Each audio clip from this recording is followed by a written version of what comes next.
Okay, so let's get back to pooping in a box. This is something I really debated talking about, but I like to keep things real at Eating Fat is the New Skinny, and sometimes pooping in a box on your birthday is real life. I mean, it was for me anyway. So recently, I have been posting about the elimination diet I started following this week, and I've had some questions about why I'm doing this. I mean, if keto is so healing, why another diet, and why now after I lost all this weight and improved so many other health problems? Taking the steps to improve my digestion, following a low-carb, high-fat lifestyle, and adding in intermittent fasting have all been amazing for both me and my transformation. I honestly would not be in the place of health that I'm at and have so much energy without all of these approaches. That being said, life is not all kittens and rainbows just because you put in the work and lose a significant amount of weight.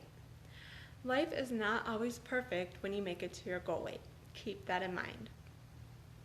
I spent most of my life in a cycle of either eating too much junk food or heavily restricting my calories while over-exercising pretty much on a daily basis.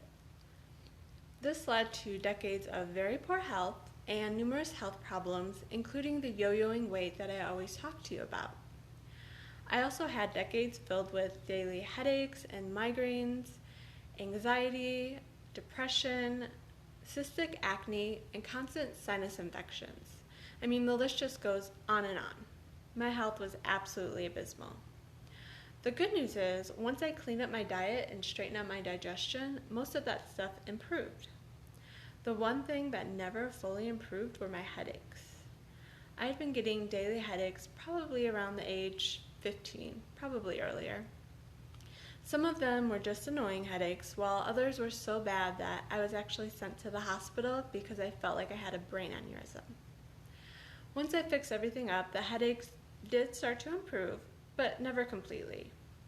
I was still getting the annoying headaches like 2 to 3 days each week, but this was still a huge improvement over getting headaches every single day, and I was no longer getting the migraines that sent me to the hospital, so I counted it as a win.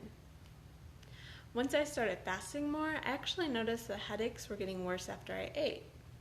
I spoke with my doctor, and she agreed that maybe I have some food intolerances that are still lingering. Alright, to be honest, I knew that I had dairy issues, so I ate it less, but I never avoided it completely. I also learned that nut products could be an issue for me, so sometime around the end of January, early February, I decided to eliminate nuts and dairy from my diet. While I did an okay job, I wasn't always 100% committed, but I did my best. After a few months, I started to add them back in, and I noticed immediate and severe headaches after eating any foods with dairy or nuts. I decided that I did not want to live a life with no dairy or nut products ever again, but I no longer wanted these lingering headaches either, so I enlisted the help of a pro, a functional medicine doctor, to walk me through a proper elimination diet since I was really only half committed and I knew most of the steps, but obviously not 100%. Now, I won't lie, these doctors can get a little bit pricey to work with, but I know what we're doing is actually healing me instead of visiting a doctor who will just throw more medicines at me and make the problem worse long term. The expense now and the effort that I'm putting in is worth my health over the long term. Now, when I went into this diet, I really thought it was going to be getting rid of certain foods while I gave my body a chance to heal. That's what elimination diets are, right? I was prepared for that. I eat so much chocolate daily that I thought, okay, if I have to forego it for a while, as long as I can heal, that's okay. I mean, same thing goes for dairy, eggs, whatever it took, I was game. Now, when you mentioned garlic and onions, I almost started to cry. Maybe I did cry. If you have read The Lazy Keto Gourmet, you see garlic and onions in a lot of the recipes because I love them so much. I'm actually surprised I haven't found a way to make a fat bomb from garlic and onions yet, but who knows, maybe after the elimination diet. When I told my 4-year-old that I couldn't eat onions anymore, his face lit up and he started jumping around screaming, "Woohoo! I get to eat all of your onions!" So I definitely think that our love for onions must be genetic, and that is a hard one for me to give up. What I was also not prepared for is the foods that the doctor wanted me to add into my diet. So part of the reason that my health has been so poor over my diet history is I never really liked a lot of the foods that are high in nutrients. After starting keto and improving my digestion, I've actually grown to like a lot of the foods that I previously wouldn't have even gone near. Things like spinach, cauliflower, zucchini, so many things that I never would have tried before, but now I actually love. That being said, I still have a long list of never will I ever eat foods. The doctor not only wants me to avoid foods that are irritating me, but he also wants me to add back in foods that are on my never will I ever lists. Some of these foods that I have had a lifelong aversion to include mushrooms, seafood, liver, cooked vegetables, which I like a lot of mine raw, and he also wants me to do homemade bone broth where I have to remove chicken giblets. Alright, let me just say this is all a work in progress. I did eat mushrooms this week and I found some really great liver supplements for now. I know he wants me to eat the whole food, but I definitely need to work up to that.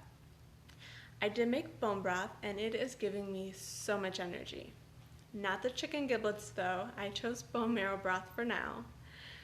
The seafood is still a huge hurdle to overcome. I did get this recommendation for sea flakes in the mail and it just doesn't even smell good, so I'm gonna figure it out. So, not only do I have a long list to avoid and another list to add, but there are also many tests that go along with this whole process. I had to do the basic blood test, which I thought, get blood drawn, not really that big of a deal. I've been through 2 pregnancies, so it's kind of routine.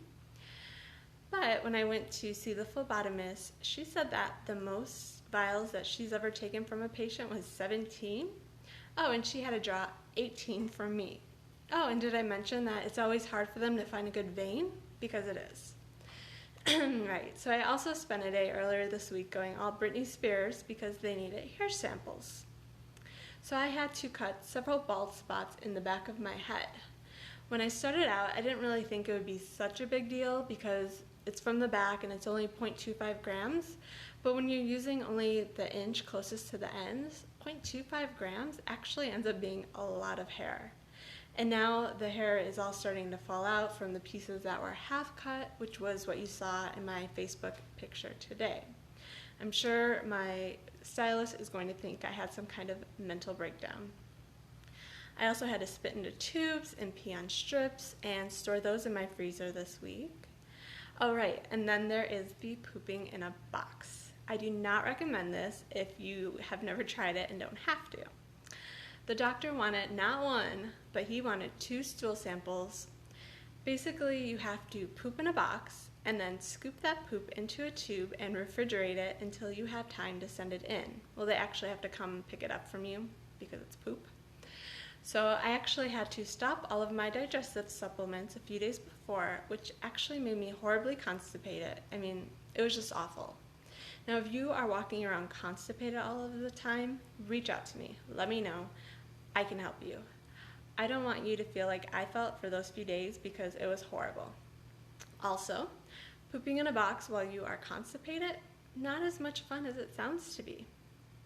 Alright, the timing that I had to poop in the box actually happened to fall on my 39th birthday. So I guess that's what happens when you get close to 40.